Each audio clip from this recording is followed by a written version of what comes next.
Okay, the next trick I'm going to teach you, you might have seen David Blaine do, and including Magic Roy, who is also on MetaCafe. In fact, I think it's one of his favorite tricks. So it goes a bit like this. You borrow a spectator's hand, like so, and you give them their card. You say, look, this is your card, the 5 of spades. I want you to remember that card. In this case, it's a 5.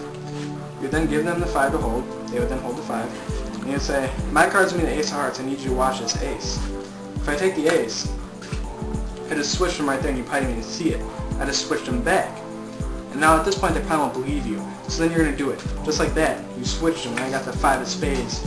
And then you tell them to turn over their card, and they'll turn it over to show that they have the ace of hearts. Now, how this is done, it's actually pretty easy. What you're going to have here is 2 ace of hearts and an indifferent card. It can be any card, doesn't matter. You're just going to have this set up, ace, 5, ace. And you're going to do what's called a double lift, just pick up 2 cards as one, show that their card is a 5 of spades. You then drop it back down, give them, in actuality, the ace of hearts. You then clinch down on it, and that's when you say, my card's the ace of hearts, again double lifting 2 cards, holding the ace and the 5. You say, that's my card, the ace of hearts, now watch. At this point you can throw in any of your favorite pattern, it doesn't matter. Just switch them and show that you have the 5 of spades, and they have the ace of hearts. Okay, here's a really good way to reveal a spectator's card.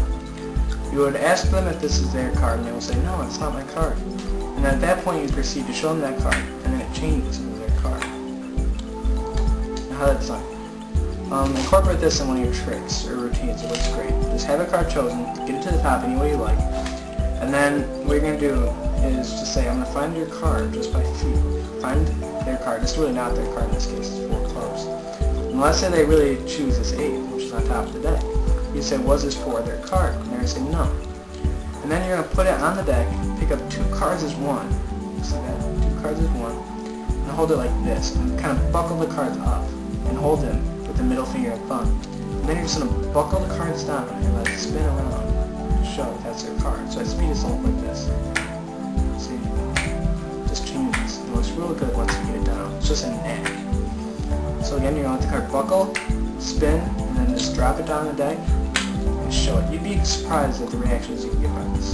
So review, pick up 2 cards as one, and then just buckle the cards with thumb and middle finger on each hand, and then as you do it, you're just going to let the cards buckle and spin around in your own hand. So buckle them, and they will slowly spin around. And that's how it's done. Yeah. Okay, this is a great trick for your ACR routines. A little background on it.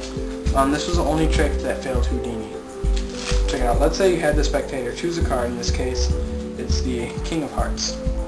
What you're going to do is take the king and start poking around in the middle.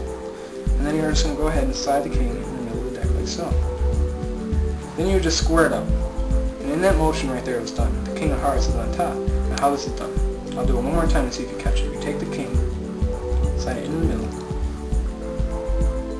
snap your fingers, the king jumps to the top. Now how this is done, this is called the Marlowe tilt, check this out. What you're basically doing is, let's say they pick a card, in this case it's a queen. When they're signing it, you're going to wrist kill your hand down, pushing over the top card, coming back, and you're going to let it prop up on your 3rd finger. So it's going to prop up, thus leaving this. That's kind of exaggerated, I'm just trying to show it to you for the sake of the video. So you have it here, and then what you're going to do is you're going to bring the card back. Now if you notice from here, you can't tell that card's popped up. And you're going to really show the card when you do it face up. And you're going to poke around in the middle, thus giving the illusion like the card's actually going in the middle, but you're actually sliding the card into that space. Now from here, it looks like the card's going in the middle. You would slide it in the middle,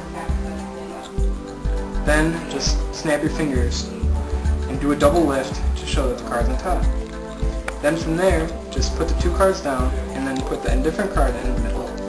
Really putting that card in the middle, snap your fingers again, and that card is going to look like it just came to the top that fast. And that's the Marlowe tilt.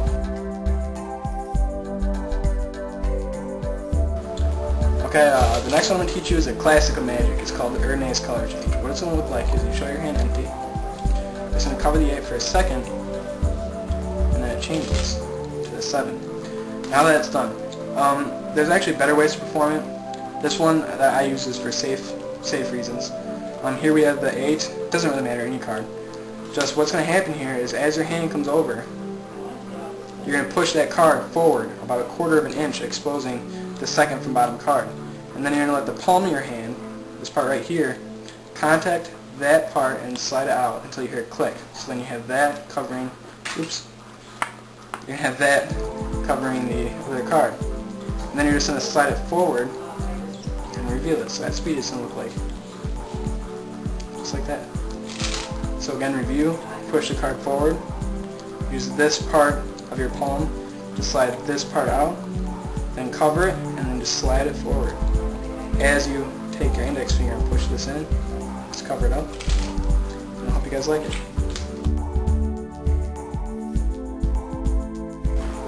Okay, this trick I incorporate with almost all my routines. Check this out.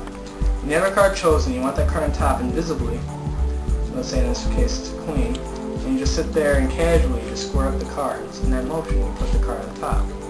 This can also be done with a riffle, like so.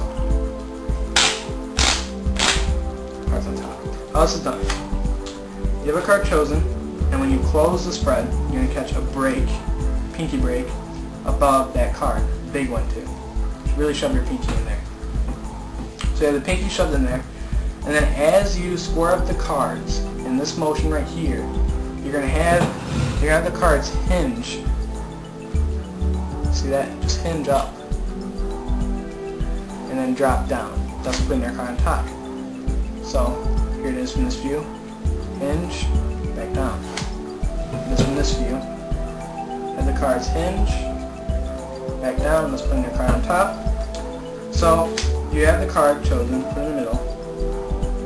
You then, under the cover of this, as you come down, hinge the cards, and then you're on top. So that speed is going to look like this. Just boom. It's done.